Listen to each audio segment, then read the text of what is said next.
First time holding a Norwegian king crab. Look how big this thing is. And this, my friends, is the colossal stone crab claw. And the staff told me that this is the biggest piece that they serve today. This is Miami. It is the second most visited city in the US, welcoming visitors both domestically and internationally. Miami is famous for its vibrant culture, exciting nightlife, beautiful beaches, and of course, its award-winning food. It's one of the most poppin' cities in America. If you're planning on visiting Miami, especially for the first time, you might be asking, where should I begin? Hey there, this is Steve from Rockstar Eater, and in today's video, I'm taking you on my epic 100-hour journey into Miami, Florida. In this full documentary, I'll show you the best of everything, what to eat, where to stay, and more in the ultimate Miami food and travel adventure on YouTube. And if you're new to this channel, take a moment right now to hit that subscribe button, as well as the notification bell. More of these awesome food videos coming your way. And with that being said, let's fly on over to Miami.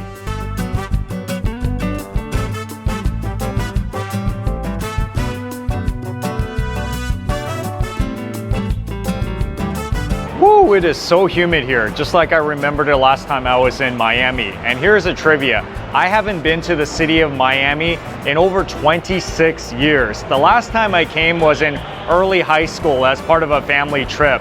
I don't really remember much from that trip, but hopefully I will this time, thanks to the technology of YouTube. Hey Noam, good to meet you. Good to meet you. Yes, this is Noam. He is so kind as to give me a ride to my hotel at Miami Beach, but before that, he's gonna take me to his restaurant where he serves some of the best Haitian food in all of Miami. It's so exciting. I'm so excited you're here. So I made it out to the restaurant called Naomi's Garden. Haitian food is one of those things that you should eat in Miami. After all, there is a Little Haiti in Miami, which I am at right now, and this is one of the long-standing and highest rated Haitian restaurants that you can find in Miami. So of course, I'm gonna check it out. This restaurant opens as early as 8 a.m. so you can have your breakfast and your bruncher if you choose. They do catering, they do delivery, there's also a seating area in the back, and the way it works is that you would go to the counter to order and they already have all of the food on display, and I see at least 20 of them. It looks so good. And see, the menu is right over here. You pick your main, which is step one. You see the vegan choices, the meat, the seafood, the poultry. Oh man, I just want to try everything. And then step two, choose any two sides, like the grain, the greens, as well as the fried. And then step three, the pickles, which is spicy. That sounds so exciting. Extra sides, soup, desserts, drinks, they got you all covered. Very close to the front counter, you're gonna see all of the ladies cooking the food in the back. They are making everything with all of the spices they got back here, marinating the seafood from what I'm seeing, and all these pots back here, just cooking all of these wonderful Haitian dishes. Yeah, I heard that this is quite a process. It takes a while to cook these, so it is really a labor of love. So they're about to cook some new foods like goat and oxtail curry chicken. Yeah. Oh yeah, this is fresh home-style food. This is the food you really want to eat and enjoy, especially when you're coming to Miami and you're looking for some good Haitian food. So what we got here at this side is all the grains and the basis of the meal. This is bulgur. This is a full grain wheat, unbelievable, very healthy, full of iron and protein. Rice and peas, rice and pigeon peas or pinto beans. We got the white rice. This is the maïs. This is a very classic thing. It's served with the black bean sauce. Next we have the maïs, which is right here. That's the cornmeal. That's the simple version. This one is maïs collet, cornmeal with pinto beans, coconut milk, a ton of spices and herbs. This is macaroni au gratin. It's purposely gratinated on the top. This is Haitian style, slightly spicy macaroni and cheese. Unbelievable side dish. Then we got some of the mains coming up here. So we're starting with the fish right here. This is kingfish and this is poisson grossel. These are mostly breakfast dishes more than anything, but people do eat them throughout the day. Then we're going to move to the red meat portion of the menu. These are the meatballs, also slightly spicy, a nice gravy, onions, peppers, stuff like that. We move over to one of the best Caribbean items. This is oxtail. So this is oxtail cooked Haitian style as a stew. carrots, potatoes, gravy, cooks for like 4 or 5 hours. Moving down, this is a Jamaican style dish, and this is the curry goat. This is a classic Jamaican dish. I mean, this is one of my absolute favorites. And then here you see the Haitian style goat. So this is like the brown stew goat, and just a different flavor profile, but literally the same meat and a totally different flavor profile. Amazing to see the differences in the cultures. Here, this is the best-selling item. This is the jerk chicken. Now, the way that we do the jerk chicken is a dry rub that then gets baked, and all that seasoning sits in the marinade for a couple of days before we cook it. This is the baked chicken. Same idea, lots of spices and herbs, but not spicy at all. This one, again, back to a Jamaican style dish. This is the curry chicken right over here, so much like the curry goat. This is the curry chicken. Absolutely amazing Jamaican dish. Then we get to our vegan items. This one is the jerk jackfruit, so it's very spicy. This is our vegan version of our jerk chicken. So jackfruit is the largest fruit on the planet, and it grows here in Miami as well as in Thailand and other places. This is a vegan curry. It's got all kinds of vegetables in it. This one right here is legume. Legume is a mash of vegetables, and this is an incredible Haitian dish. The main vegetables are eggplant, chayote, which is a type of squash, green papaya, cabbage, and then those get steamed, mashed, and mixed with other veggies. Here we have the spinach stew, spinach, carrots, oftentimes lima beans. It's whatever we have in season and available, we throw in there. Here we have the tofu stroganoff. That's our oldest dish, actually. This is okra. There's very little of that left. And then here we have more sides. We have the steamed vegetables, like steamed cabbage mixed with other veggies. We got the collard greens, always a classic. We make them vegan so anybody can have them. This is the black bean sauce that I mentioned. This comes with the white rice or with the maïs, the jaune, the yellow cornmeal, because it's a simple version. And then regular salad, just for a little crunch and refreshing taste to your meal. And this is the star of the show right here. This is called pickles. Pickles is very spicy. It's pickled cabbage, carrots, habanero peppers, a little bit of onions, pickled in vinegar, salt, a little bit of white pepper, and garlic. Those are all the ingredients in that, and it is delicious. That is a must-have with any meal. A couple of our fried dishes here. This is the fried snapper right here. It's the whole fish, as you can see. And then this one is a fried sweet potato called boniato or patat. And so it's like it's a white sweet potato. It's a Cuban style sweet potato, a little bit more dense than the American style sweet potato. And I'll let you try some of these. These are really amazing. So here we are in the garden right now. This garden we've been here for 43 years, and I was born right here in this garden, as was my brother, who now owns the business with me. So it's a very special place. It's an incredible place. And we do a lot of stuff here. You know, people come, they order food at the window, come sit down back here, enjoy lunch or dinner, or just vibe out. You know, we've had Bitcoin brunches, we've had weddings, we've had all kinds of events, activities, live music. We just opened in South Beach less than a month ago. Really? And we opened a new spot. It's our first time expanding to a second location after having so much history right here. And I really want to take you over to South Beach to try. It's the same food, the same cooks, but I want you to try out everything over there and check out the vibe at our South Beach location. What do you think about that? No kidding, we're going right now? Well, let's go to South Beach, man. Then it's driving itself. And so I didn't really expect this. This is a very different type of vibe we got going on at this restaurant. And so this experience is a little bit different. It's also a fast casual vibe. There's kiosks for the ordering process. It's no cash at all, so we are just like really quick, just pumping it out. We have the kitchen back over there. People are coming, they're drinking kava and kratom at the kava bar. They're getting food from us, chilling. We have a beautiful outdoor deck area, more chill places, quiet places if people want to be alone and do their own, like their work on their computer or whatever. Here we are. Welcome to our South Beach location. I'm gonna dine in today, just relax at the spot. Oh yeah, look at that. We got our sampler dish up here, even vegan sampler. And this is a lot of the good stuff. Yeah, jerk chicken, curry chicken. We even got the tasso, baked chicken, fried chicken, even more meatballs, curry goat, oxtail. Yep, I'm gonna get that. As well as some fish like the snapper, baked salmon, the grouper fillet. I mean, there's just like so much on the menu. And see, they're vegan friendly too. So if you are a vegan, then you're very safe at this restaurant. Oh, look at that, even street food too. All right, Steve, here we are in the kitchen at South Beach.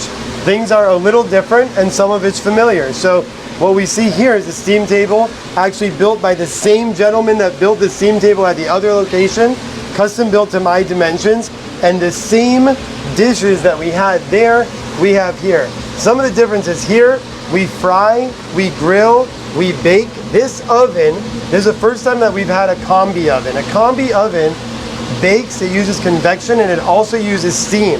This rice and peas was made at HQ today.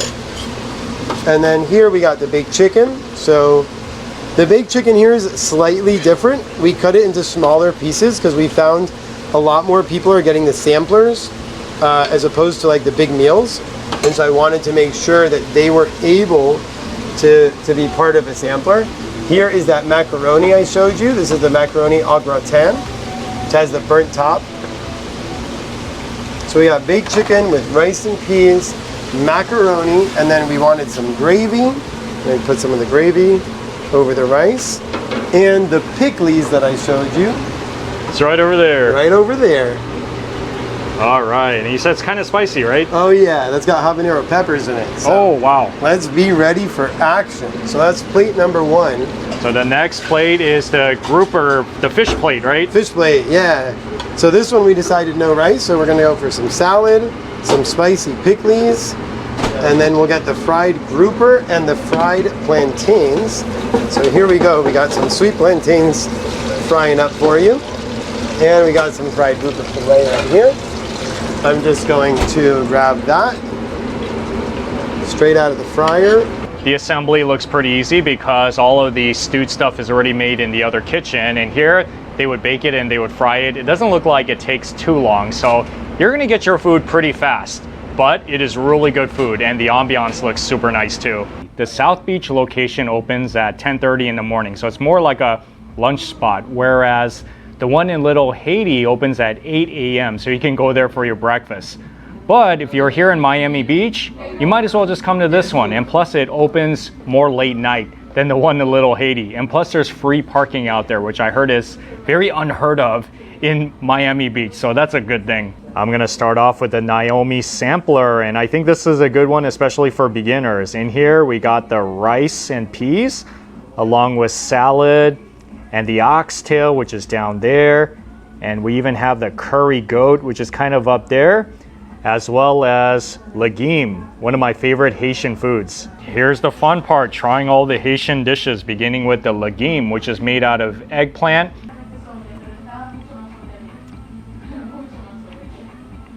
Wow, that legume is like the best thing ever. Like we got the green papaya, the eggplant, the chayote.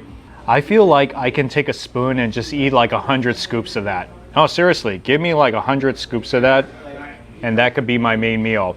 But then there's also the rice and peas, another favorite as well, and I got mine with gravy. It tastes very much like Caribbean food because the rice and peas, you'll find it in other Caribbean cuisines as well. No different here. But I love it, getting it every single time. I mean, who doesn't like rice, right? The pickles, this is my first time trying it. You got the shredded cabbage, the carrots, the habanero peppers, and there's like, I think, salt and white pepper, a little vinegar inside. So I can kind of imagine what it's gonna taste like.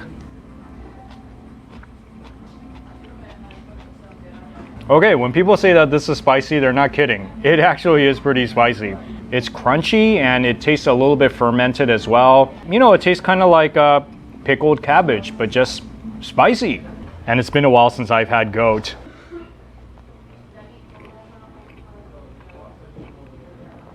That thing is so chunky and so tender too.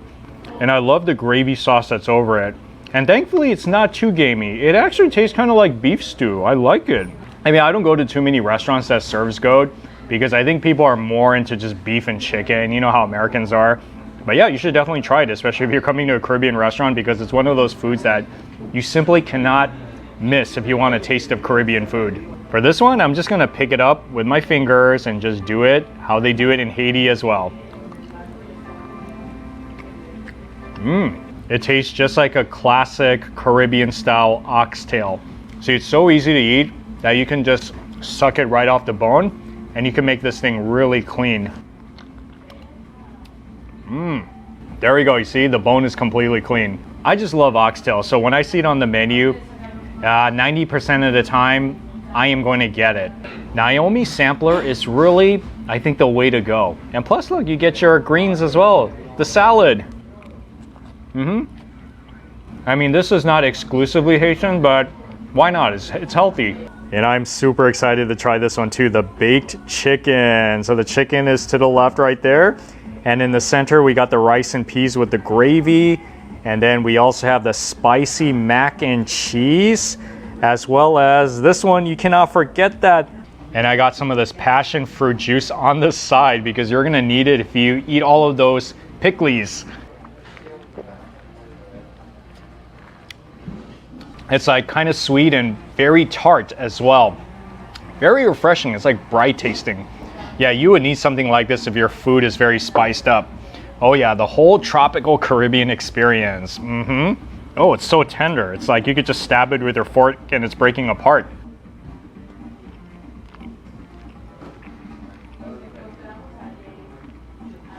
Wow, that is like a very savory tasting chicken. I really love the way that it's baked. It is so good, and it's like slightly crispy on top too. You see that skin right there? It's like a very home-style dish. Now, I do want to tell you that this restaurant also has some Jamaican dishes because people just love Jamaican food. So not just Haitian food, but I just got the baked chicken because this one is a little bit more, or a lot more Haitian, I would say. I don't think I've ever had spicy macaroni and cheese before, so this is going to be a new moment for me. From now on, I gotta have my mac and cheese in Haitian restaurants. How often do you taste mac and cheese that's spicy? Don't be afraid. I'm not saying it's like it's gonna burn your mouth, but it has a little bit of a kick to it. And I like it. It's something very new. Yes, I feel like I can just eat the mac and cheese and that could be my meal. I'm loving it so much. Yeah, you should get it. Because if you're a chicken fan, I think you're really gonna love it. Just get everything that I got on this plate and you're really gonna have a taste of Haiti right here. Why not? I'll try this one as well, which is the fried grouper fillet. So if you like fish, I heard this one is really the one you gotta get. So that's the fish right there. You see it's breaded, deep fried. We got some sweet plantains. We got some more of those pickles and some greens. This one is gonna be my last one. Yeah, because 3 is plenty enough. So I have to try my fish dish before I get out of here too, right? That is pretty good too. Fried plantains is like, how could you go wrong with it? Whether it's in a Haitian restaurant or a Brazilian restaurant, I just love it all because I'm really into sweet plantains. Yeah, it's like thick and it's crispy all around. It is sweet as well. And since we are in Miami, we gotta try some of that seafood, right? Like this fish. I really like the breading on this thing. It's nice and crunchy, like perfectly crunchy.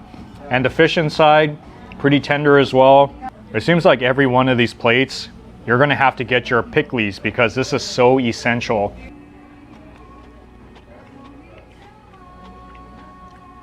Like I said, it tastes like pickled cabbage, but kind of spicy. And I think it will work really good if you eat this along with the fish. Maybe combine it, kind of like this. Now you get like a burst of everything in your mouth. This is so cool. The difference between this location and the other one is that the original one is more of like a to-go spot, but you can't eat it in the back garden. Whereas this restaurant is more, I would say, modern and cozy, and plating is a little more upscale.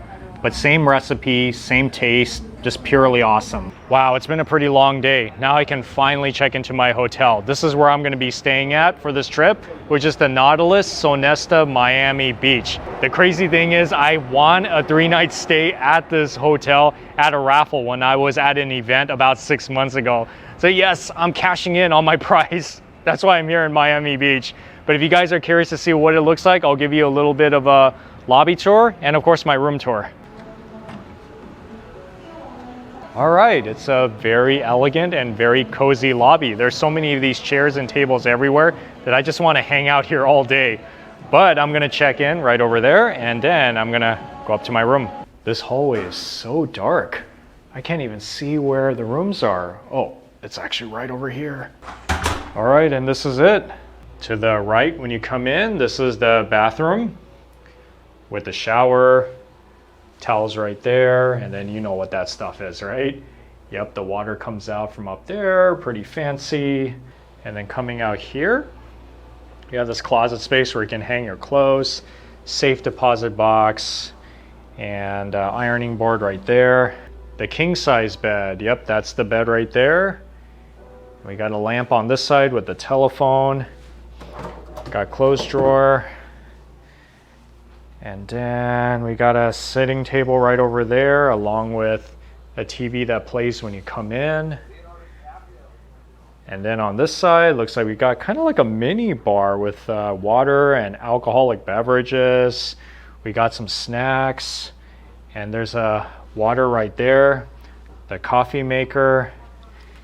Let's see, does this open? Oh, look at that, we got cups in there, okay, for your morning coffee. And then down here is like a little refrigerator with some drinks, and I'm assuming they charge you for if you take it, so be sure to ask them. I'm here on a Monday, and this king room is about $170 plus resort fee. Could you believe they actually charge resort fees here in Miami Beach? I thought that was only a Las Vegas thing. But thankfully, I don't have to pay for any of that because, once again, I won this room in a raffle for 3 nights. What a blessing. Okay, it's pretty cloudy today. I heard that there's supposed to be some scattered rains, especially in the afternoon time, which is very unfortunate because I am touring Miami today and it would be so good if it were sunny. But it happens here in Florida. What can I do about it? But the good news is that it's only today and then tomorrow it's gonna be sunny again. Well, while I wait for my tour group bus, maybe I can show you a little bit of the property. In the back of the hotel, you'll have the pool area, which is pretty nice. So you got some of these cabanas back here, some chairs, and I heard that at times they have events back here, as well as live DJs, so it can be a pretty fun and lively place to be. And then if you go a little bit more down, this is the bar right over there. But then if you go this direction, it'll take you straight out to the beach. There's like a walking path where you can also jog as well. Okay, let's head towards the beach. I see the sand right there. All right, how exciting. And here it is. This is the famous Miami Beach. You can actually rent a chair. So yes, this comes complimentary as part of your stay at the Nautilus Hotel. The umbrellas, they would charge you $30. And then if you're an outside guest, if you're not staying at the hotel, each chair is about $17. So maybe this is one of the reasons why you would want to stay at Nautilus. And so far the weather is not too bad. It's like not too hot and not too humid. To me, it's like perfect. Almost like California weather. And now I'm back on the street for my tour group. The name of this tour is called Sunny Miami Tours, which is one of the best tour groups that you can find in all of Miami. All right, Manuel, good to meet you. Yes. All right, in we go. It takes you around all of Miami for about 3 hours, showing you a lot of the hot spots.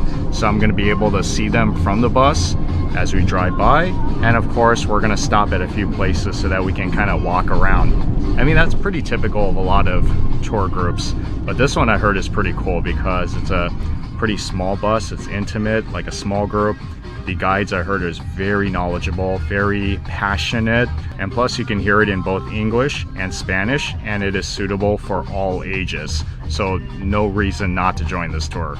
We're passing by Ocean Drive, which is to my left, the most famous beach in the world, according to the tour guide.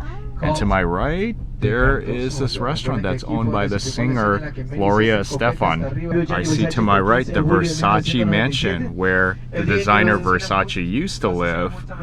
Okay, I never knew where his mansion was. I've heard of it just very recently. Right in front of the balcony hotel there is a car with a mannequin inside, Al Pacino from Scarface.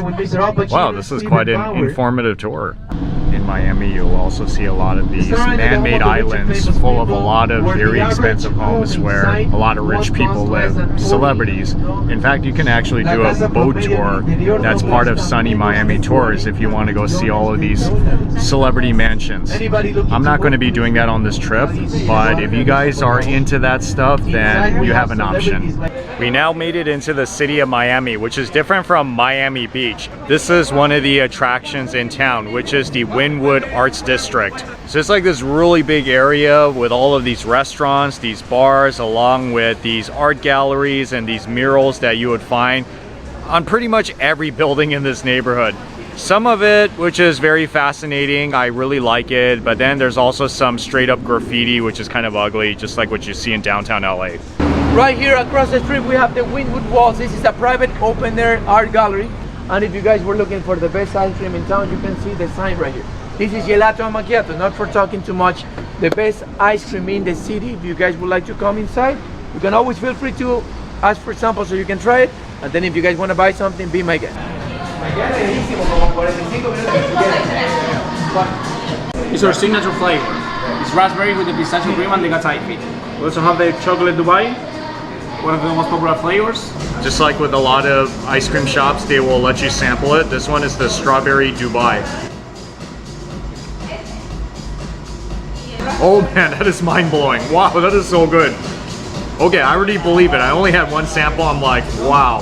So if you get 2 scoops, it's $9.95. 1 scoop, $7.95. It isn't cheap, but it is pretty mind-blowing, and I'm going to enjoy it while I'm here in Miami.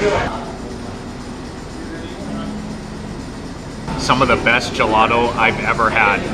Who would have known? I didn't even expect this as part of the tour. It's really such a pleasant surprise. So remember that, gelato and macchiato when you're here at the Wynwood Arts District. Whether you are a part of this tour or not, just show up and enjoy it. I only have 25 minutes at this stop, and I spent 20 minutes of it at the ice cream shop. But it was so worth it. This is so good. I mean, after all, the show is called Rockstar Eater, right? The whole Wynwood Art District, it's so big that you just have to see it for yourself, because you can be walking blocks and blocks and looking at all of these paintings and murals and art displays. All right, now you got to find the tour bus and get back on.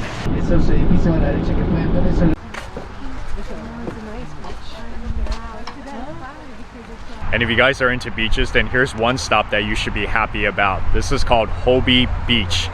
It's really nice. It's like something out of a quiet Caribbean island. You see the trees behind me, as well as the sand, which is not quite white, but it's very light brown. It's a very beautiful color.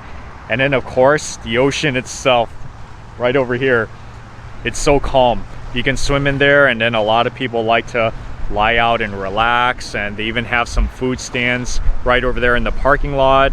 Free parking, by the way. And you can also see the skyline of downtown Miami kind of in the distance. Can't really see it now because it's covered by all the trees, but it's over there. So if you guys are not in Miami Beach, but you're looking for something that's a little closer to downtown, then here's one you could definitely consider. This has been really an enjoyable trip. I'm seeing a little bit of everything as part of this tour. I mean, that's what you want, right? This is one of the absolute must-see things when you're coming to Miami, which is Little Havana. It's called the heart of Miami, as well as the home of the Cubans, because it's a huge Cuban neighborhood. And in this neighborhood, you're going to find a lot of shops, cafes, restaurants, Cuban cigar shops, like pretty much all around this street, which is SW 8th Street. But then, of course, you know, you can find stuff on the other street as well. The Domino Park, my friends, used for movies like The Father of the Bride with Gloria Estefan and Andy Garcia and many other more. Domino Park, very cultural place, established in 1973. Go ahead, welcome in, my friends. One of the most interesting parks I've ever been to. Everybody here is old and they're playing dominoes, and you have to be a member in order to play in this specific area.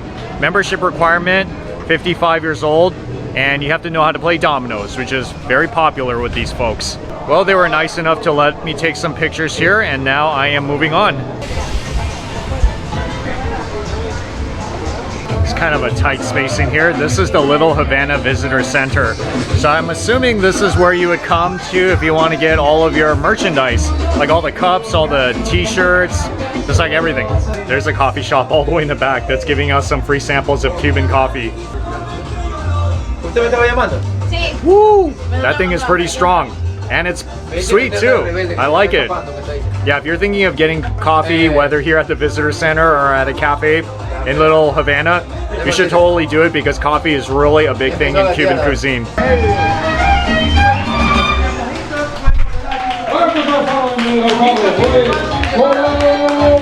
The tour is making a quick stop at this bar called Alfaro's, and apparently they have the best cocktails or mojitos that you can find in all of Miami. I'm not going to try one today, but I do believe it's pretty good. I mean, so far this tour guide, he's been spot on with a lot of these suggestions. Once again, guys, this is Manuel. He's the most awesome tour guide at Sunny Miami Tours. Yeah, everybody go to this guy, request for this guy. He's the best. Thank you so much. Thank you very much, my friends. So once again, it's Sunny Miami Tours, which not only does the city tour, but they also have Everglades tour. They have the Miami boat tour. The city tour drops you off at the Bayside Marketplace, and then from here you would pretty much be responsible for getting back to your hotel. But it doesn't mean that I cannot finish out this video by giving you a little tour of the Bayside Marketplace, which is a really awesome attraction, especially if you are into outdoor mall shoppings with retail, office space, a whole bunch of restaurants, a really big Ferris wheel, along with a grand view of the Biscayne Bay. All right, well, let's explore this mall a little bit. It's a pretty nice mall. So there's this walkway on the first floor where you can see shops on both sides. Clothing stores, merchandise, food stands. I can see why it's popular. And then when you walk more towards the oceanfront, you're gonna see a long stretch of restaurants where you can dine and have an oceanfront view and look at all of these boats.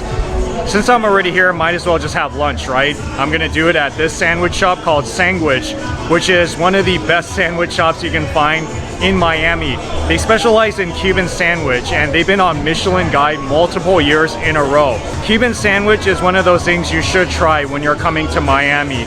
So I'm gonna do it. Let's see what's on the menu. We got the Cuban sandwich, which is right there for $14.99. And then they also have these other sandwiches if you don't want to get the Cuban sandwich. And I heard they're all good. After all, it is Michelin Bib Gourmand, so why not, right? And look, they even have coffee, and they got some other foods as well. Here it is, the award-winning Cuban sandwich. In here we got ham, lechon, which is pork, Swiss cheese, pickles, and mustard on Cuban bread that's very shiny. Okay, and then we got some garlic sauce on the side. This is a chain restaurant, which means that they have multiple locations around Miami. But if you are here at the Bayside Marketplace, then obviously this is the one you have to go to. Let's see what this Cuban sandwich tastes like.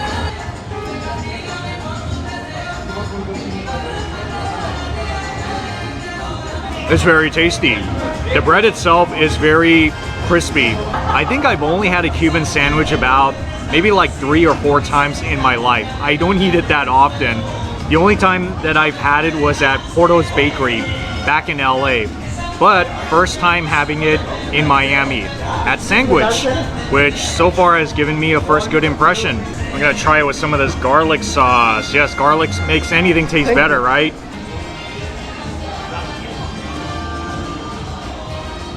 Indeed, it elevates it.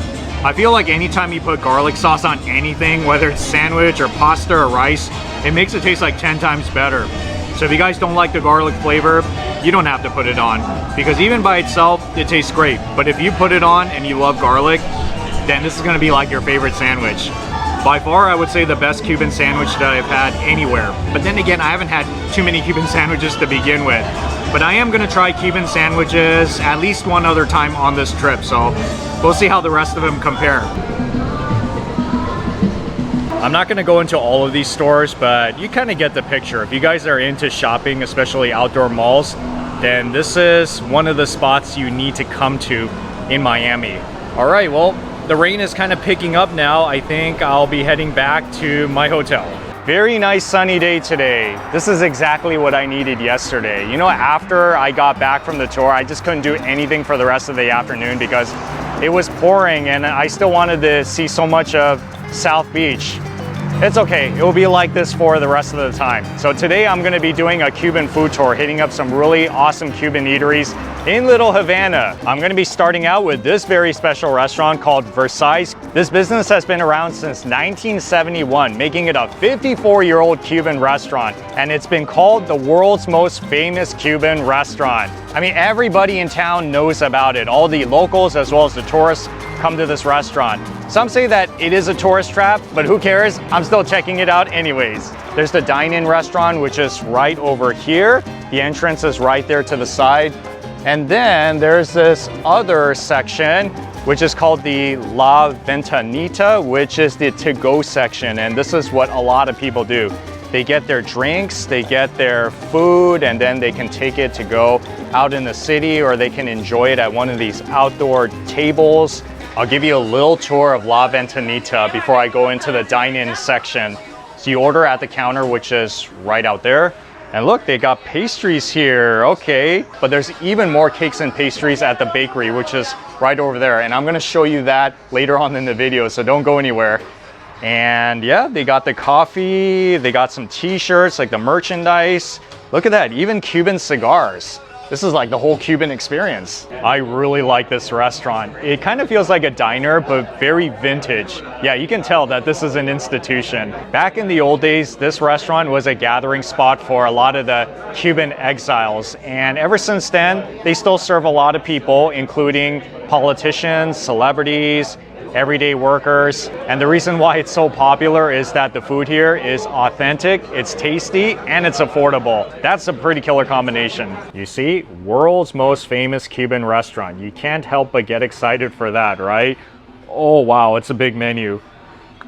Yeah, this is no joke. It is such a big menu. Where do I even begin? Yikes.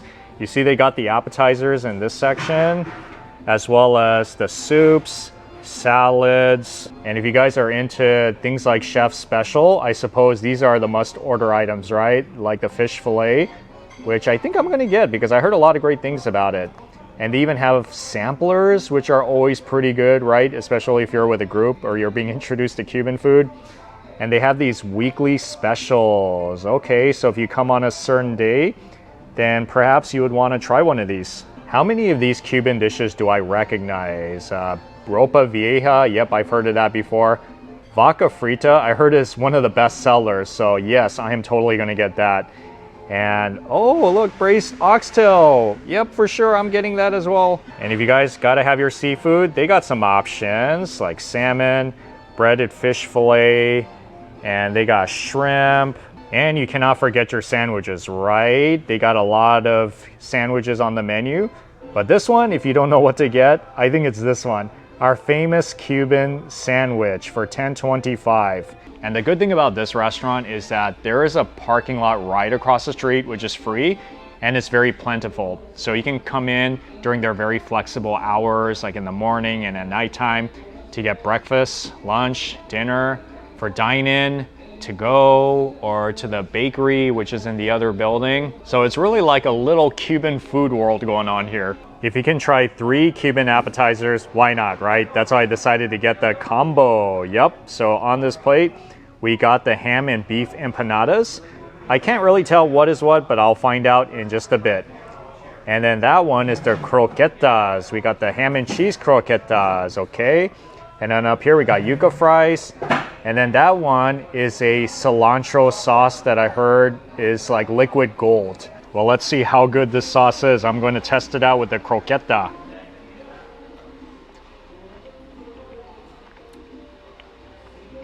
Okay, now I see what the staff is talking about. You taste the cilantro in there and it's just a little bit salty along with a limey flavor or lemon. So it's crispy on the outside, and then we got the filling inside with the meat, which is kind of pasty.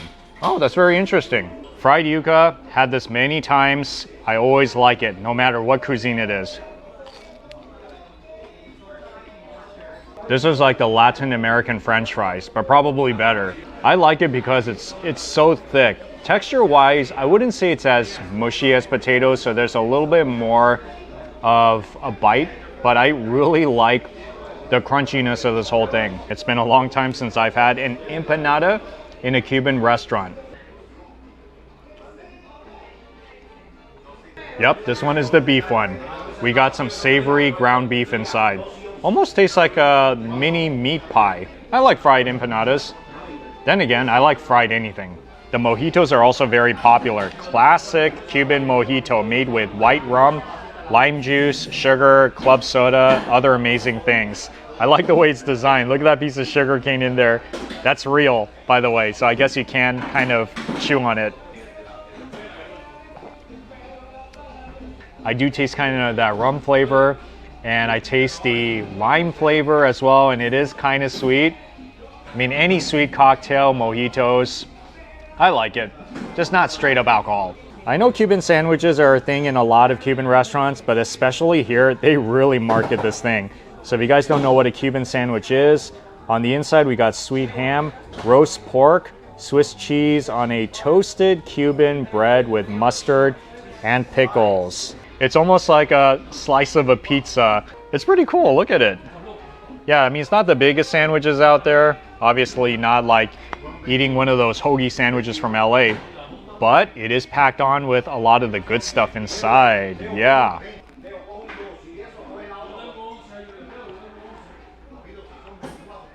Oh man, that's quite a mouthful. I didn't expect that the ham was going to be that thick. Yeah, so it's a very classic, typical Cuban sandwich. But yeah, this is really, so far, a very good introduction into Cuban food.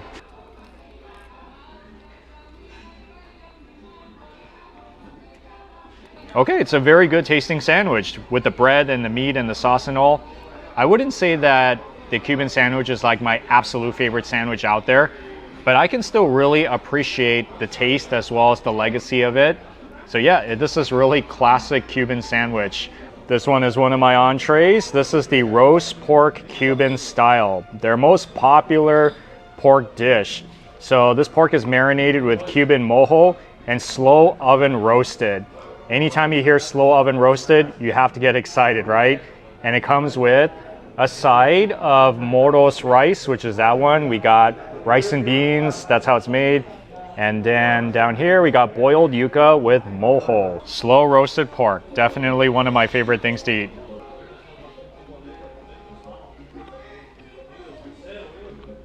Okay, that's definitely a dish that you should order here. You can tell it's been slow roasted because it's so tender, and I like when it's shredded like that because it's just so juicy and it's kind of easier to eat. So it's very simple. I do taste just a little bit of saltiness, and it's not really that porky, so it has a fairly clean taste, which is really good. And then in between, I got to get some of my rice, right? Oh yeah, you got to have the rice with your meal. I mean, it's like that even with Asian cuisine. It just completes the whole experience, and it makes your dining feel more homey or more comforting. So with the yuca, I think you just eat it by itself. I mean, it's already so saucy.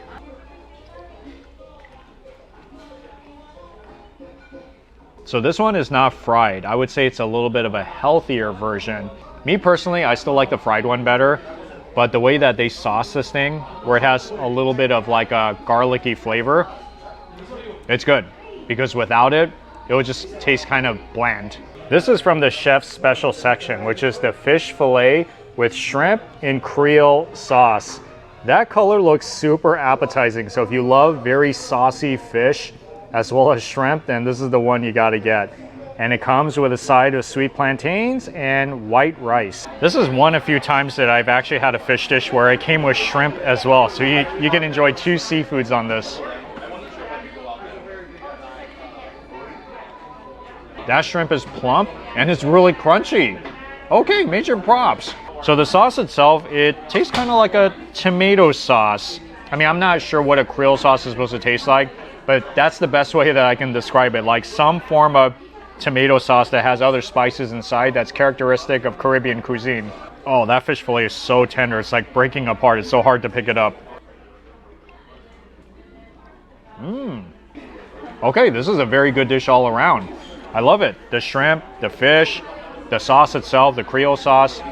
So it's a house special dish. I'm not sure if this is one of the common Cuban foods or Cuban dishes that you can find, in Cuba because it is a house specialty. But it does taste pretty good.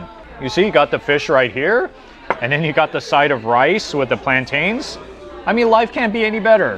And I'm super excited to try this one, the vaca frita, which is really one of the best things at this restaurant from what I heard. So this dish has shredded beef that's cooked with garlic, onions, bell peppers, wine, tomato sauce, and it's served with white rice as well as plantains.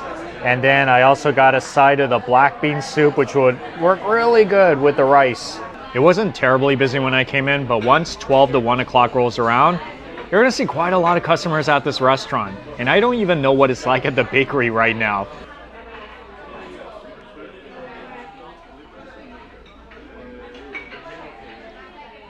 This vaca frita is like one of the best things ever. So we got shredded beef that's crispy all around, and it's savory, and it's also kind of garlicky, and you taste the citrus flavor. And then when you add the lime juice, it'll make it even brighter because then you have more of the acidity on it. Oh, it's super good.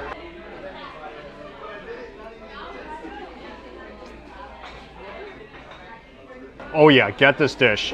No question about it. If you see it on the menu and you're leaning towards beef, just get it. It's super good. This is definitely one of the best Cuban foods that I've had in my whole life. And it comes with white rice on the side too. Yes, and I'm gonna add some of that black bean soup on top.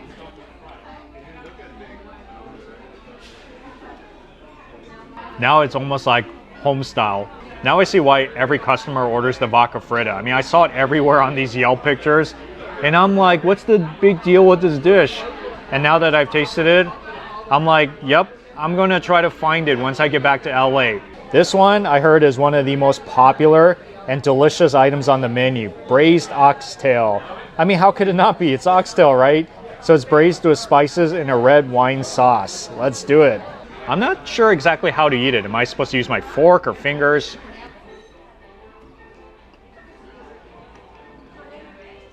No complaints about that one. That is really as tender as it gets. You don't even need a knife. You just pick it up and you just exert a little force and the meat falls right off the bone. Red wine sauce is pretty thick, almost like a gravy. See, look at that. That's the bone right there. I just cleaned it off. For me, vaca frita is still number one. This one, the oxtail, probably number two, but then the roasted pork is very close by. I know there are a lot of restaurants that you can try in Little Havana, but if you end up coming here to this really old school spot, I think you're gonna like it because you're not just tasting a piece of history, but you're experiencing it in this very classy environment. You can get to the bakery from outside. There's an entrance on the street, but let me show you how to get there from inside of Versailles restaurant because there is a little pathway that you walk through. Looks like this is the seating area for the bakery. And then going forward, I'm so excited. The big reveal. Oh, here it is. This is the bakery right here. All right, I see all of the pastries on display. Oh, very nice.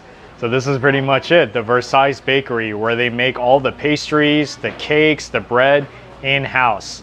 The only other Cuban bakery that I've been to was Porto's Bakery in LA.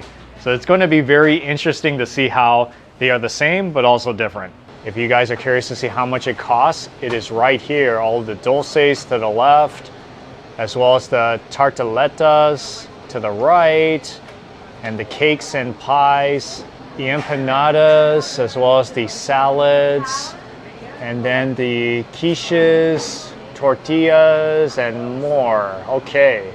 In this section, we have all the cakes, and thankfully they do tell you the name of some of these cakes, like the mousse Turon right here. And they even have this one, I'm not sure what it is, Cake San Marco.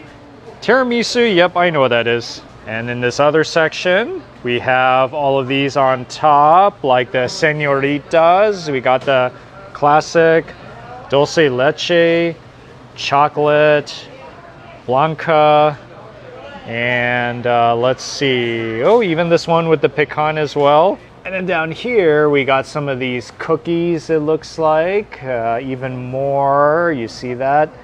These don't have names, so I'm not sure exactly what they are, but at least you can see them from a visual standpoint, and hopefully it looks very appetizing. And then moving along to the right, looks like we got some of the more savory foods. We got some quiche, it looks like, and some assorted sandwiches. And then some of this I had earlier. We got the empanadas, different flavors, as well as the croquetas, different flavors as well. And then down here, yep, I recognize this. The guava cheese rolls, as well as the guava rolls, which I've had at Porto's. And look at that, they even have ice cream here as well. I'm telling you, this is really the whole Cuban dining experience, from the appetizers to the main meals, and so many dessert choices. So here's what I got. To the left, we got tres leches cake, which is 3 milk cake. And then the middle one is called the Tarta Santiago, which is kind of like an almond cake. And then to the right, that's empanada de guayaba. So it's guava flavored empanada. And then down here we have pastelito de guayaba, which is pretty much a guava flavored pastry. Yep, I've had that before. And then arroz con leche, which is milk pudding or rice pudding. And then up here we got regular flan. They do have different flavors, but this one you can't go wrong with. And then here, key lime pie. Starting off with some of this tres leches cake.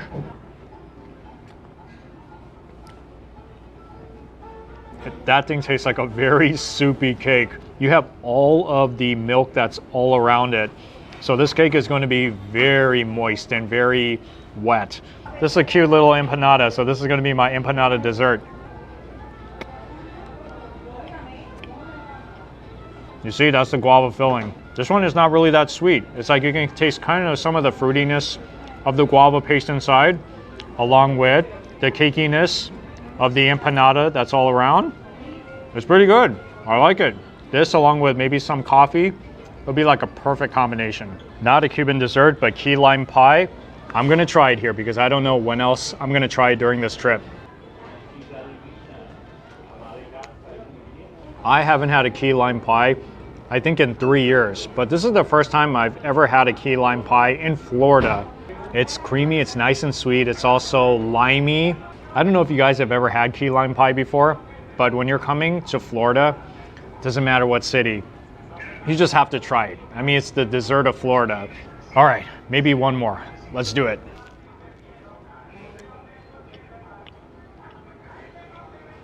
It's like eating a croissant, but with the guava filling, the jam inside of it. I'm more of a cake type of person, so if I had to choose between a slice of cake versus a pastry like this, I would most always go with the cake. But hey, I'm very open to trying this as well. You see how much food you can eat at Versailles? This is like the cheesecake factory of Cuban food. Like everything from the dine-in section to the to-go, and you can come to the bakery where you can get your coffee and all of the cakes and desserts and just everything. So I bet you can even spend like half a day here if you wanted to. Now I see why a lot of people come here. The food is solid, it's tasty, and it's not terribly expensive either. The next eatery is about 8 or 9 blocks from here, and thankfully I got a staff. Anivi, she's giving me a ride there. How kind. All right, see, this is Miami hospitality right here. And when you're in Little Havana, you definitely need to try some Cuban coffee as well. I'm here at one of the highest rated coffee shops in this neighborhood called La Colada Gourmet. It's an art cafe with your coffee, with your snacks, and it's a very festive environment. Looks like a very good hangout spot. So this place opens at 10 a.m. and they go all the way to 10:30. So it's not just one of those morning or afternoon spots. Even if you want to hang out here fairly late night, then they can accommodate you. These are some of the coffee selections you can see up against the wall. Espresso if you want it very strong, and I heard Cuban coffee is very strong. You even got some tea. You got affogato and some iced coffee, and yeah, it goes all the way down. You have quite a bit of things you can choose from. And these are the snacks that I was talking about. You got some flan in here, as well as tiramisu. And this side, I don't know if you can see it, but we got croquetas, as well as assorted empanadas. And I also want to let you know that La Colada has another location in Wynwood, in downtown Miami. That one is more like full-on menu, so you get all the food, you know, in the restaurant. This location is basically just the coffee and some of the desserts and snacks, and that's about it. But if you're okay with that, then for sure you got to come here. I got some of their best sellers, including the Capa Blanca. This has 3 different layers. We got the condensed milk in the bottom, Bailey liquor. Yep, this is the coffee drink that has liquor inside of it. And then on top we have espresso. And all of them comes with this side of, what is that, like a little cookie or biscuit? There you go, look at that. It's all mixed around now.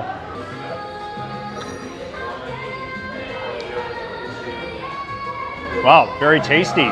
You get some of the sweetness and the creaminess of the condensed milk, along with the taste of the alcohol inside, and the espresso, really strong. So I want to let you guys know, if you're drinking Cuban coffee, you don't have to drink that much, because you're gonna really feel like so alert the rest of the day from what I heard. That's why when you drink Cuban coffee, just I think 1 cup should be okay. It almost tastes like a dessert coffee because it's kind of creamy and kind of sweet as well. They have a few different ones you can get on the menu. If you're a regular espresso type of person, then you can get that without the cream, without the sugar, if you just want to drink it like straight up black. And this one is called Tres Leches. In the bottom, that's condensed milk. And then we got espresso, whipped cream, as well as this like a cookie powder flakes. And also with the Tres Leches, you do want to mix it around to get everything all even, because all of the condensed milk is all the way at the bottom. Cheers to coffee number 2. And I can tell I'm already overdoing it. I think this is actually my favorite of the 2.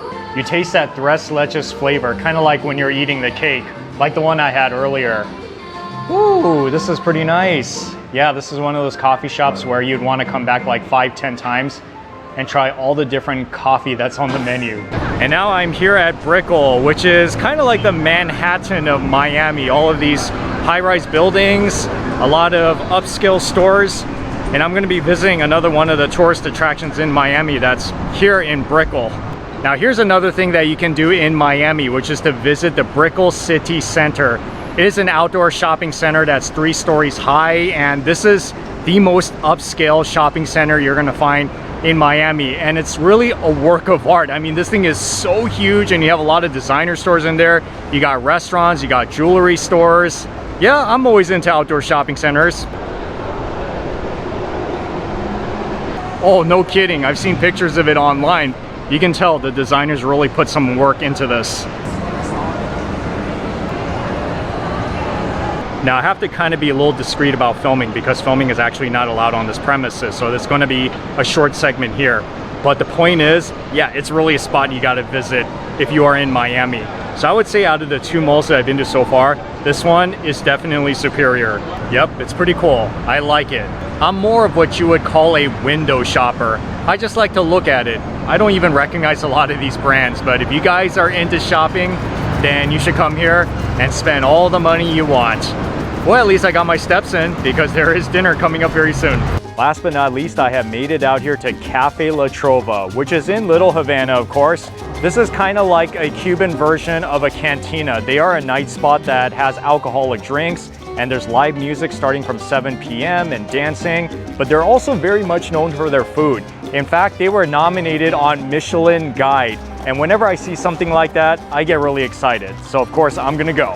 It truly is a nice spot, very low lit. They have the bar seating, as well as the table seating, as well as the stage up there with the live music that begins at 7 p.m.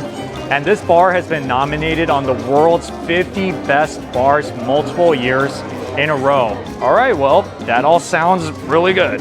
Let's see what's for dinner. They got the croquetas. Yeah, all of them are pretty good, especially the creamy mushroom croqueta, which I heard I have to get, so I am going to get that. And empanadas. Yep, they are known for their empanadas as well, such as the Cuban sandwich empanada. Wow, I've never seen that before. And they even have the tapas, everything from the calamari all the way to the prawns. And I heard the masitas de puerco is actually really good, so I'm gonna get that one. And this is the main event. We got some steak as well as some fish. I see the fresh catch of the day. And let's see, ropa vieja, which is a very classic Cuban dish. I'm surprised. This is a very small kitchen, but this is where they're cranking out all of that award-winning food, from the appetizers to the heavier entrees. And based on what I'm seeing, it's pretty fancy. This is not like your very casual mom and pop presentation of Cuban food. It looks pretty upscale, like elevated. Okay, I have every reason to be excited. Like I said, this restaurant bar only opens at nighttime, so don't show up here for brunch or during the lunch hour. Starting at 4 p.m., that's when they have happy hour. I came here a little bit early because once the music starts, it gets loud and people are dancing and it's a party in here. So I just want to kind of eat my food at peace before all the activity happens. This one is their Rockstar Croqueta, the creamy mushroom croqueta. I would usually get it with meat or possibly seafood, but everybody's been raving about this one, so I am going to try it. In here we got wild mushrooms, pecorino, and truffle aioli. I have a feeling I'm going to really like this croqueta, but I could be wrong.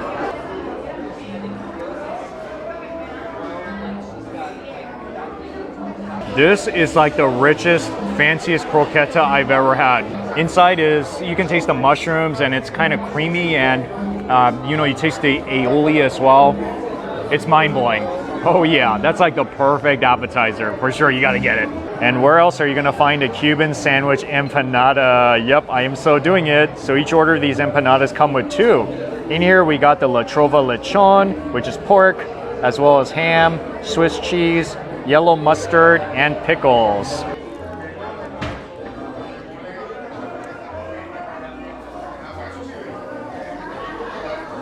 Would it be wrong to say that the Cuban sandwich fillings work better in a fried empanada?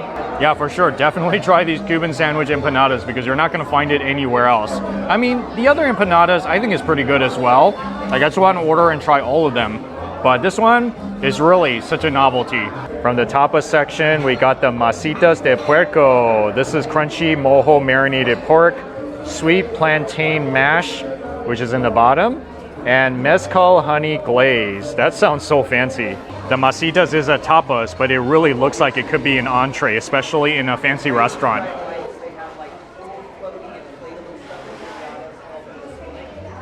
That is a really sweet plantain mash. So just the way it sounds, it's mashed up, almost like mashed potatoes. It's sweet tasting, tastes just like plantains. I think the sweetness of the plantains would pair so good with the savory taste of the pork. It's tender on the inside, and then on the top, it's kind of crispy. That's a really perfect texture, and it does kind of have like that honey sweetness as well. It's not a traditional mom and pop Cuban restaurant. It's a little bit more modern, contemporary, chef-driven.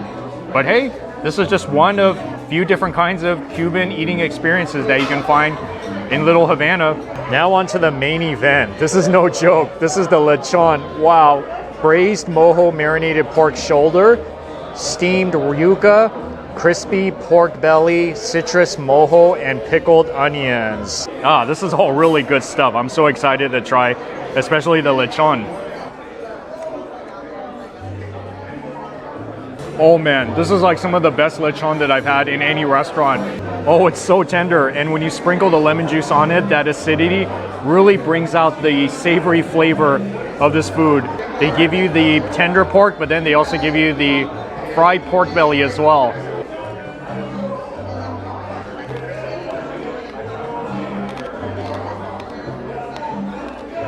And I thought the one at Versailles was good. This one is really good. Oh man.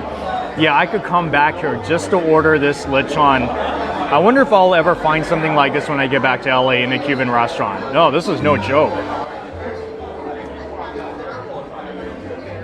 In many ways, it tastes like the yuca that I've had in other Cuban/Caribbean restaurants, but it just like has a really nice flavor all around. Nothing too fancy, more of like the natural flavor, but it tastes really good.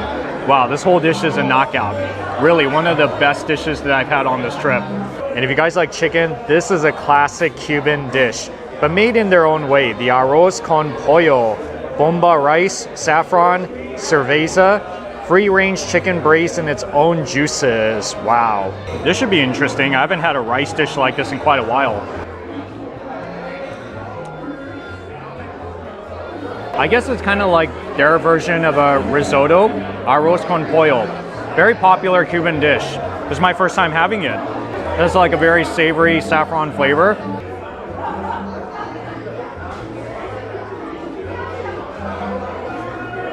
Very chunky piece of chicken. I mean, who doesn't like that, right? Oh, look, there's even a piece of chicken leg in there too. Okay.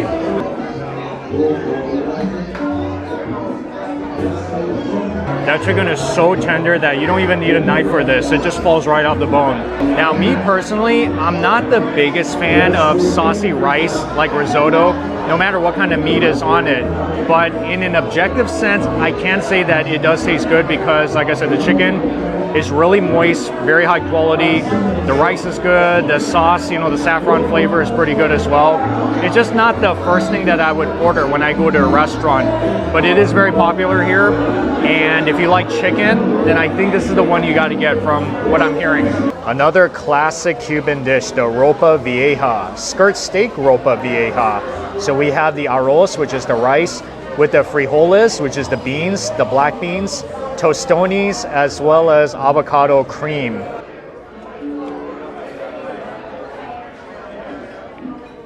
Wow, those black beans over rice is bomb. I would be happy just with the white rice itself, but once you put the black beans over it, that's like comfort food right there. That's what you want to feel. It doesn't matter what kind of Cuban restaurant you're at. Crispy all around, and it's soft on the inside, kind of like potatoes. All right, this is a really rocking dish so far, and it looks like the band is up there on stage right now, so it's going to be a little loud from this point on.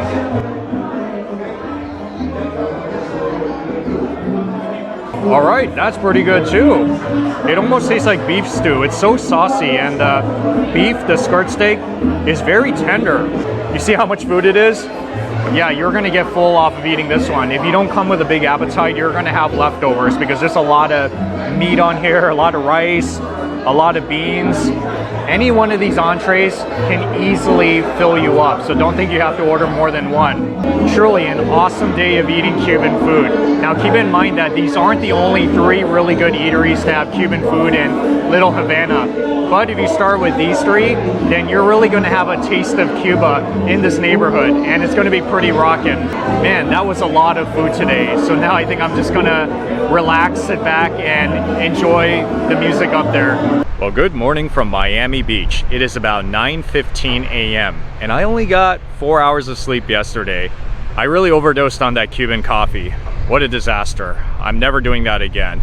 So I'm feeling kind of groggy at the moment, but I'll get through the rest of the day because there are still plans ahead. So I'm just going to kind of hang out here by the beach next to my hotel before I move on with the rest of the day. Who knows when I'll be back to this beach.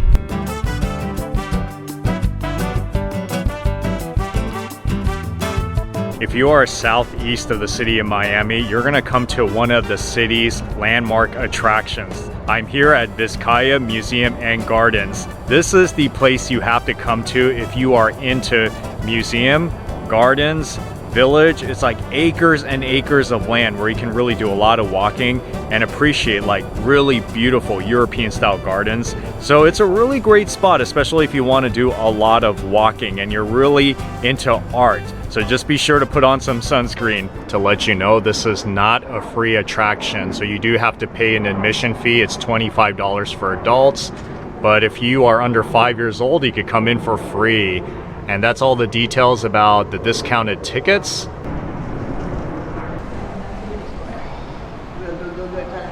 I am now entering into the house, and it kind of has like a very ancient Roman Greco style architecture.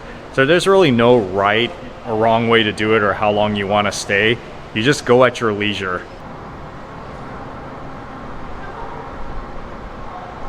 Like I said, this house was built in the early 1900s, and the cool thing about this property is that it has kept pretty much all of the original furnishings. So it's almost like you time traveled back in time so that you can walk through it and experience it. I mean, almost any property that's built in the 1900s is like a museum. Like even when I go to downtown LA, all these buildings, museums, It just renovated so that it's used for other things. I am really loving this outdoor space. It is so bright all around. Can you imagine living in a house like this? It's like so opulent. But there is even more when you go out through the doors in the back. Oh wow, this waterfront view is pretty amazing. So I came out of the main house, which is right there. And then to the right side is this boat-like structure. They call it the Kasa. And then to both sides, let's see, we got the tea house right there. And then to the left side, that's called the boat landing. So you can stand on both sides if you want to see the Kasa from another angle, which I think I'm gonna do. What a nice day, nice breeze. I think this oceanfront view itself is worth the price of the admission. Right next to the house, which really looks like one of those coastal homes that you would find in Europe. It is quite lovely.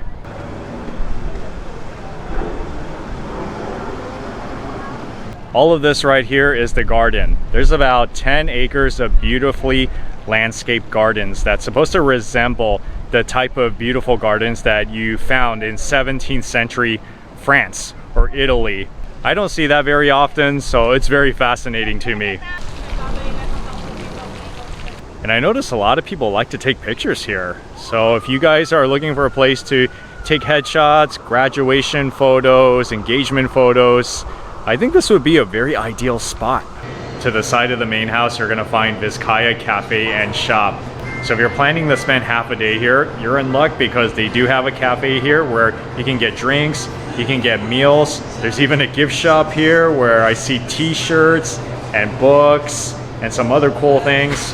The full-on tourist experience. So I showed you the main house, I showed you some of the garden, and now I am going to show you the village, which is another section that I have to walk to. It's quite a walk. You have to go through this maze that's kind of like a forest. I walk all the way here just to find out that the village is closed. So I can't show you any of it.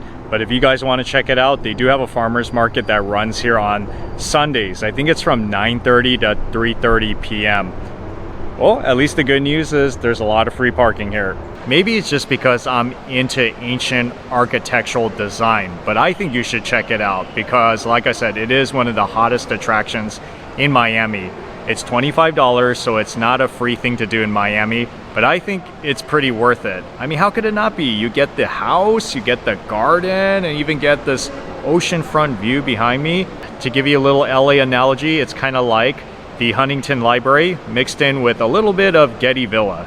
Like I said, my time at Nautilus Sonesta Hotel in Miami Beach was only for 3 nights, but I have to stay in Miami for one more night before I head back to LA. So I relocated to another hotel, which is okay because this one is a little closer to the Miami International Airport. I'm here at Casa Agave.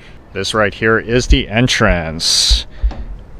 Once you step in, you'll see about 10 different units, and this used to be an apartment that's been converted into hotel rooms. And look, there's even places to sit outside if you just want to chill. How this would work is that you would go to the Casa Agave website, which I put in the video description, so that you can book your room. And then after you fill out the forms and the registration, then when you arrive on the day, you check in online, and then they will give you a passcode so that you can enter it on the doorknob in order to get in. There's no staff, everything is fully automated, but it's pretty easy. And I am unit number 1. Okay.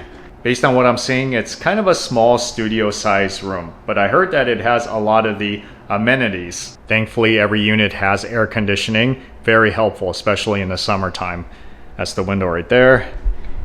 And that is the bed. And we got these pretty lamps on both sides of the bed. And in this direction, we got your TV. Okay, some entertainment. And over here, you got a table, 2 chairs.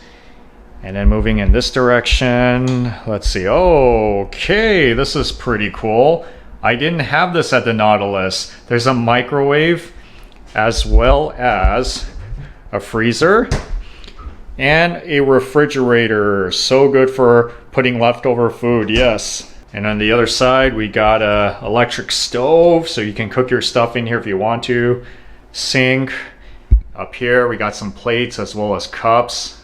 Look at that, even more down here. We got the utensils. Okay, wine opener, we got the knives. And let's see, oh wow, there's even toaster in there, coffee maker, blender. And let's see what's here. Oh yeah, we got the pots, the pans. Yeah, you can really cook a feast here, huh? And then coming out this way, this is a closet where you have blanket, and that's a iron, as well as the ironing board. You can hang all your clothes up there. And right here looks like it's the bathroom. Okay, it looks like it's been remodeled. And there's this door in the kitchen. When you open it, it leads right back out. So you have two doors that will take you outside. So if you guys want to know how much it is, it really is different depending on what day, what season you come. So just go to their website, which once again is in the video description, so that if you're looking to stay in Little Havana, then here is one pretty good option. I'm now in the north part of Miami, and I haven't eaten all day. I am so hungry, but that's all about to change right now because I'm gonna be hitting up a really great restaurant tonight called Claw. This is a fine dining restaurant that's super highly rated on Yelp, and it was even nominated on the world's 101 best steak houses. That sounds pretty incredible to me, so for sure I'm gonna check this out before I get out of Miami. What you need to do is take an elevator up to the 4th floor, and when the doors open, you're pretty much at the restaurant. For sure, it is an upscale restaurant, definitely very romantic as well. Their dinner spot that opens at 6 p.m., so they don't open for lunch. But if you want to try their Sunday brunch, they are open on Sundays during brunch time, both on the 4th floor as well as on the 6th floor, which is the rooftop. Well, it's too bad I can't be here for that, but I'm just very thankful to be here no matter what day or no matter what floor it is. It is very pricey, so just letting you know, you're going to be spending money here. I heard the aguachile is really popular, beef tataki is also popular, the grilled giant prawns, everybody posts pictures of it on Yelp, so I think I'm gonna get it. This is what the restaurant is known for other than the steak, the Norwegian king crab, imported directly from Norway. That is crazy. You see, you can get the whole king crab, which is $125 per pound. You can get the legs and the claws, which is $13 per ounce. And down here, we got the signatures and mains. So if you guys don't want the classic steak selections, you can get like lamb chops, branzino.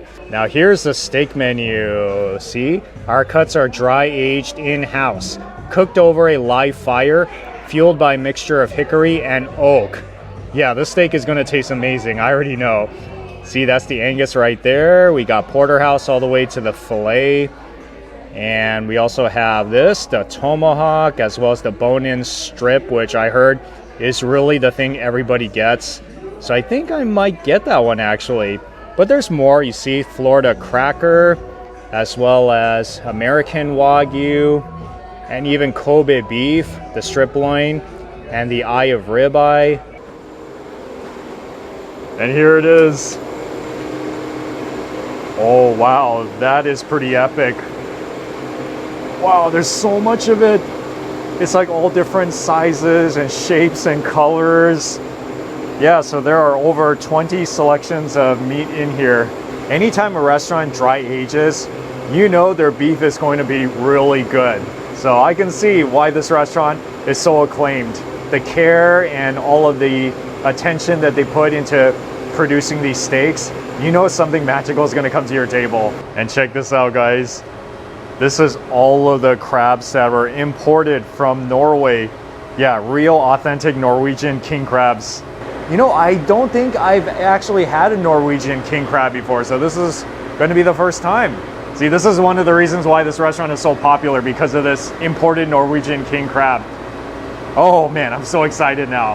I'm going to check out the rooftop really quickly before I start eating. Wow, there's a lot of people here. Yeah, even during the weekdays. You see, it's really popping. We got the bar right here where you can get the drinks, and then there's all these tables, and you got a full-on menu as well. So yes, you can come during dinner time, beginning at 4 p.m. on the weekdays. But then when you show up on Sundays, that's when they have the rooftop Sunday brunch. And then when you step outside into the balcony outdoor seating area, see, this is what I'm talking about. Look at the view over there. You can see it a lot better during the day, but even during nighttime, still looks very nice. This is such a big kitchen, and they're doing so much back here and preparing all of these dishes for all the customers outside because it is super busy. And I see the reason why the steaks are so good, other than the fact that it's dry aged and that it's pretty high quality. They cook it over live fire, and they use post oak wood so that it gives it that smoky flavor and taste and aroma. Oh yeah, I can tell they know what they're doing. This is a super nice restaurant. It's one of those places that you'd want to come to for like a special occasion, a birthday, an anniversary. I mean, I suppose you can come every week if you're super rich. We got the grilled giant prawns, which is this one from Nigeria. Look how big they are, that's crazy. Yuzu kosho butter, citrus segments, and fine herbs. And you got that lemon on the side.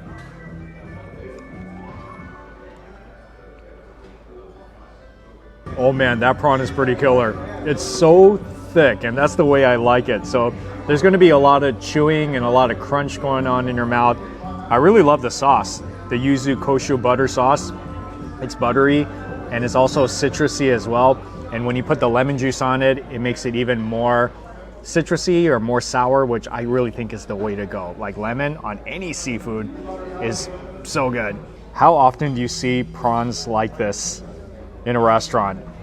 This big. It almost looks like a mini lobster, and it tastes amazing too. Like they grilled it so you can taste the smokiness and some of the crispiness of it as well. I feel like I could come back to this restaurant just for this dish. And my Norwegian crab legs have come out, and the good thing is that they crack it for you right by your table so you don't have to get your hands messy. That's actually very considerate considering it's a fine dining restaurant.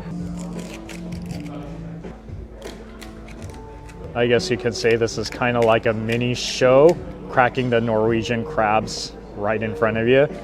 Oh, it's perfect. Look at that. Now it looks like it's so easy to eat. You just pick it out of the shell. So it is finished. These are the crab legs. Yep, everything is cut up. It's ready to go. Very convenient to eat. And on the side, you got the lemon butter garlic sauce. They recommend you try this first before you pour some of that on. It's so soft. Wow, it's kind of creamy too. Now I'm very curious to see what it tastes like.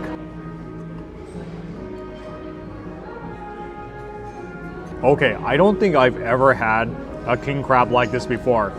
It doesn't taste like an Alaskan king crab. Yeah, this thing almost like just melts in your mouth, and I say that in the good way. It's a little bit richer tasting too. This is not one of those king crab legs where you can pull it out with one piece and it's like a solid condition. You really have to dig in there, and this is really like just, it's kind of hard to get it out because it's like breaking apart in here. And then when you add on the lemon butter sauce, it's probably going to take it to a brand new level. That lemon butter garlic sauce tastes like $1,000,000. A sauce like this could only come out of one of these American fine dining steakhouses. Just like the menu says, $13 per ounce. And you have to order a minimum of 16 ounces in order to get this dish. So that means this is gonna total $208. Wow, just this Norwegian crab dish itself costs more than a lot of the steaks that I've gotten in restaurants. Yeah, you're gonna really need money to come here. It's not a cheap restaurant whatsoever. This is like the definition of fine dining. But then again, you're gonna taste some crabs that are very unique and out of this world. So, guava pina colada, the virgin guava pina colada. I've never had a guava flavored pina colada before. Oh, this is so cool. Oh, that is so tasty. You taste the pineapple flavor of the pina colada, the creaminess, along with the guava flavor. See, this is another one of the unique things that you can find on the menu.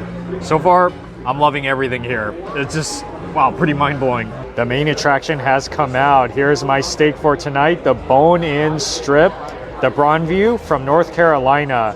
25 ounces, cooked medium rare. It's a pretty big steak, and it comes with roasted garlic on the side. And for my side, I got my two favorites. First of all, mixed mushrooms with herb butter inside, as well as that cream spinach. I got my knife, as well as my fork. I am ready to go. I'll be a gentleman and cut off half of the piece so that I can eat it with manners.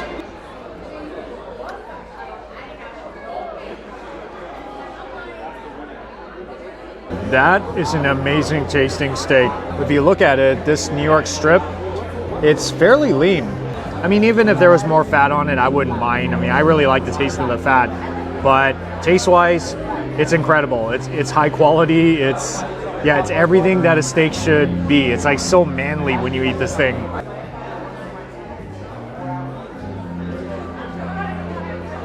So with this steak, it's not just about the texture, but also the multiple layers of flavor from the beef itself, from the hickory, the oak wood. It's perfect. It's like a really perfect steak. And there's like so many other steaks on the menu. It's like, I just want to try them all.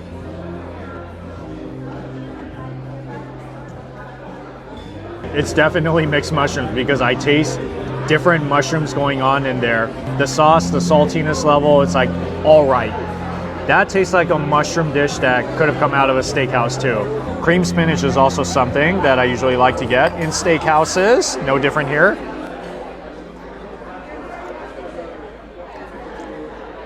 Very good cream spinach flavor. Whereas the cream spinach that I've had in other places, it just like melts in your mouth. There's really no like bite to it. This one, just a slight bit of bite. It's good though, I like it. It's a really, for the most part, a classic cream spinach dish. By the way, which sides do you usually like to get in a steakhouse? Drop that comment because I would love to know more about you. With that roasted garlic, now I feel like I have an additional side dish on my plate.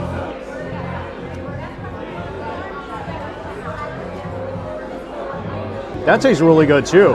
It's very soft because it's been cooked all the way through. How do you describe it? Like a thyme or a rosemary, like an earthy flavor to it, which I like. Wow, this is like so elevated, even this roasted garlic. And I cannot forget about dessert. Let's see what's on the menu. Chocolate ganache. There's also the eclair, as well as the tiramisu, panna cotta, ice cream, cheese plate. Just like at the main entrees, they all sound so good. Panna cotta with guava inside. Yep, guava ice cream, guava pudding, got some nuts all around. Looks super awesome. This panna cotta is pretty thick. I've never seen anything like this before.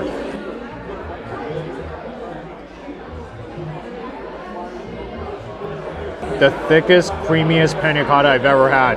This is some of the best panna cotta I've ever had, actually. It's like so rich tasting and full flavored. Again, like another $1 million dessert. Without a doubt, the best restaurant I've been to in Miami for this trip. I mean, I would certainly hope so, considering my food was like $425 total. But it's good though. I mean, it really does live up to the hype. You know, this Kasa Agave is quite cozy.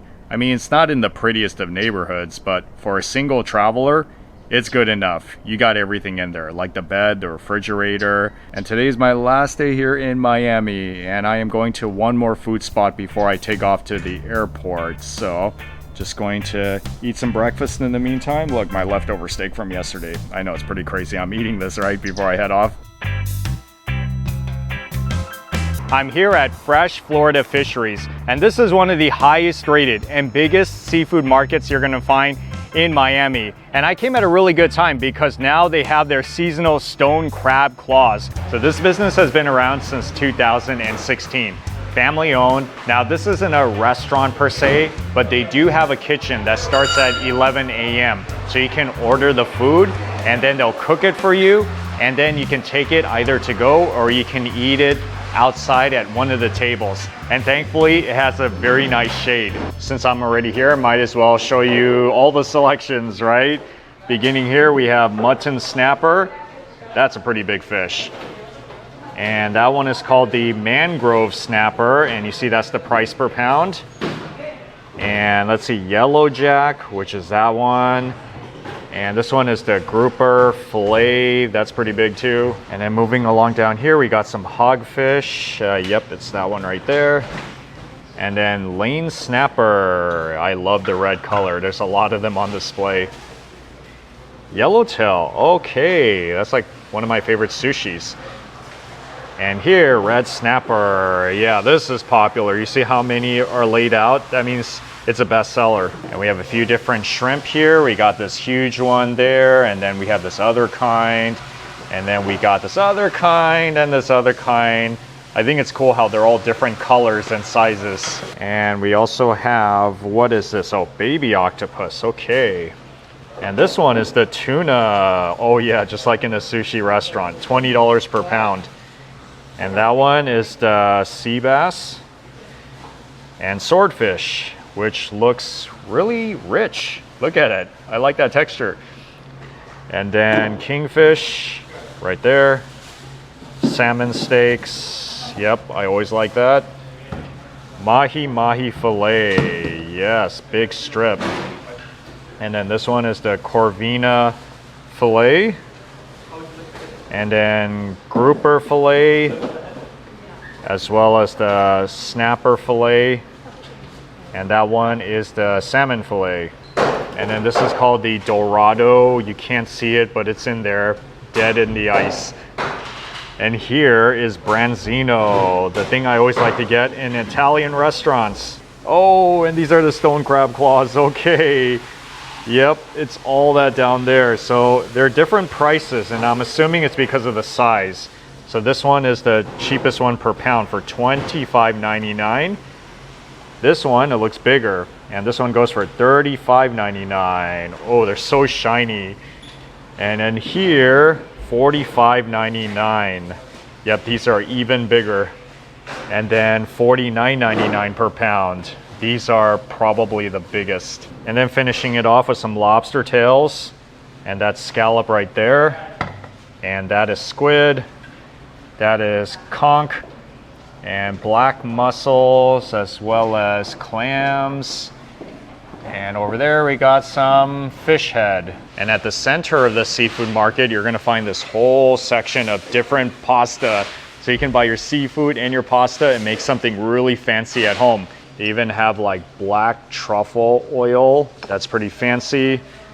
Tomato sauce. What is this? Cuban crackers? I don't think I've ever had this before.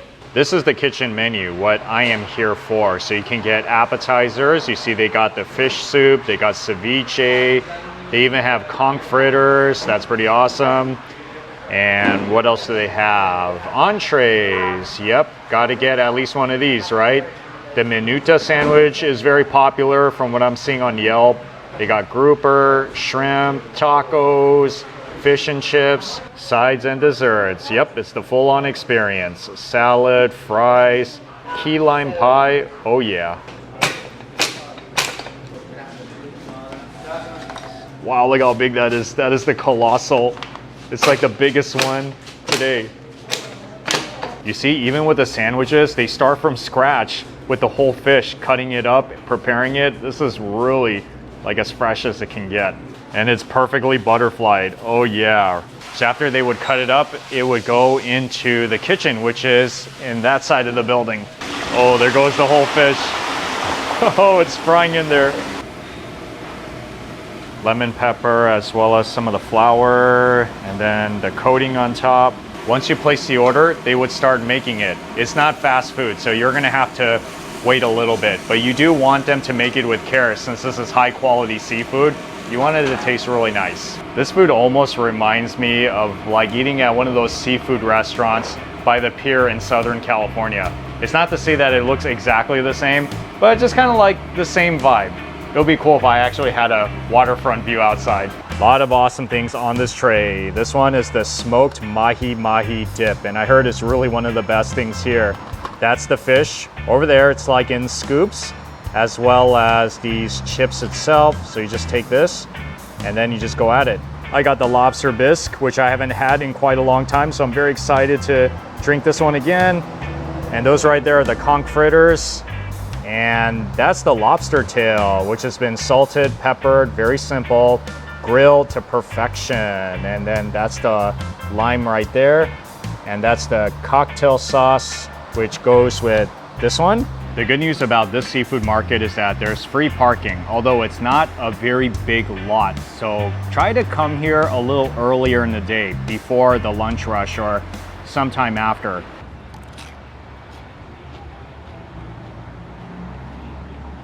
Just nice flavor all around. It's like a little sour, a little salty.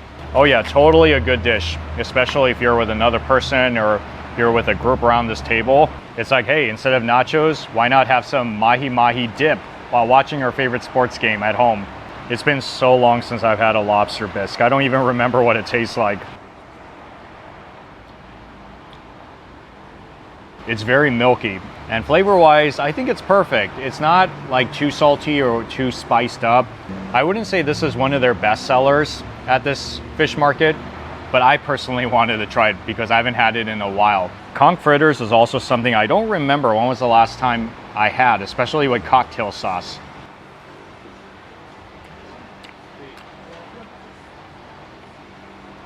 If you didn't tell me this was conch fritters, I would have thought I was eating into some sort of like a mashed potato ball or something. Oh, I even taste a little bit of that heat inside. So it is spiced up. Yes, it definitely has flavor. And this is another thing that would be so great to munch on. I'm gonna get to my lobsters quickly because the butter might solidify.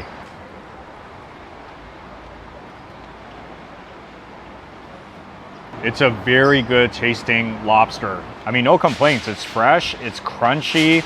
It's how a really good lobster is supposed to taste when you come to a seafood market. It's really good. And they just season it with salt and pepper. They grill it and it has a fantastic taste. Anything grilled, deep fried, it's like, how could you go wrong with it? Seriously. If you had to get one sandwich on the menu, I heard it's this one, the Minuta sandwich, which is pretty much butterflied yellowtail that's been seasoned with lemon pepper.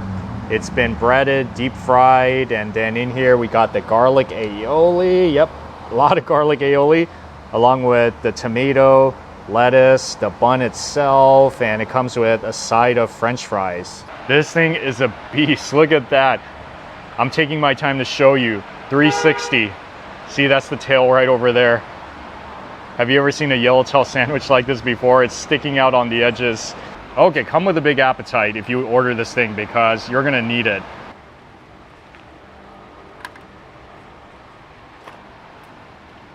It's like I'm struggling to keep the fish inside the sandwich so it doesn't fall out. I don't think you're gonna fit this whole thing in your mouth. You're just gonna have to take off one side and just eat it the way it is. Even if this were not part of the sandwich, it would taste great. Just the fish itself. I mean, I'm into yellowtail, so of course I'm gonna like it. But I don't really have cooked yellowtail that often outside of a Japanese restaurant. I think this might be one of very few times I've had it, especially in a sandwich. Well, this is something I'm always gonna remember. So this one is the hogfish. It's pretty big. You see the shape of the mouth, its teeth, very unique looking fish. I don't know if I've had a hogfish before. This might be my first time. With all of my food, I've just been using my fingers, so might as well just do it with this one.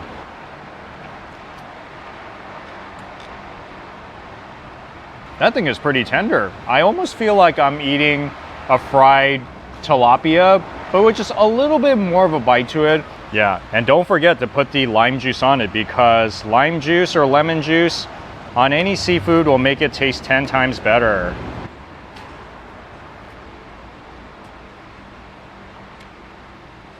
All they do is just salt it and that's it. It's very simple. Salt, and then you put the lime juice on it to give it that acidity to make it pop a little bit, and you get like a very nice tasting fried fish. I don't eat fried fish that often, but I really love it. Like anytime I see it, I order it. I'm just very happy. The main attraction, the stone crab claws. I got all three of them, the large, the jumbo, and the colossal, and it comes with a side of mustard sauce, or actually two of them. This is about $100 worth of stone crab claws. Now the crazy thing is when you go to other restaurants, especially fine dining, they'll charge you like $250 for two of these colossal claws. Okay, now I feel like I'm gonna eat something very special. This is really like the golden seafood dish of Miami. Let me try it by itself first.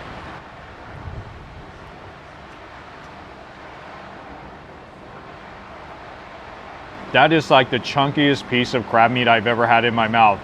Like crab meat straight from the claw. You know what's like? It kind of tastes like Dungeness crabs, but just a lot bigger. Ooh, I'm enjoying this. Now I'm gonna try it with some of this garlic sauce.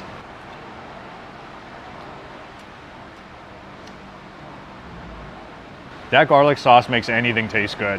Yeah, I'm telling you, this thing, you could put it on the sandwich, crab claws, maybe even on the fish. It'll really take it in a new direction. It almost feels like pottery or ceramic. It's, you know, when you feel it, there's something very aesthetic about it. So that's why I just want to take it all home as a souvenir. I almost don't want to break this thing because it's just so pretty to look at. It's like you just want to take it home and show it to all your friends.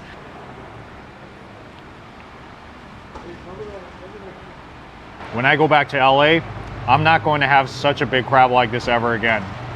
That's why I'm going to enjoy every second of it while I'm here in Miami. So yeah, if you want to try these stone crab claws, especially at a more affordable price than all other places, then you got to come here, Fresh Florida Fisheries. Well, that's pretty much it. With my 100 hours in Miami, Florida, I got my suitcase ready to go to Miami International Airport, and I hope that this video has helped you to discover really great spots that you can eat at around the city when you come to visit. Well, thank you so much for watching, and I'll see you all in the next LA food adventure.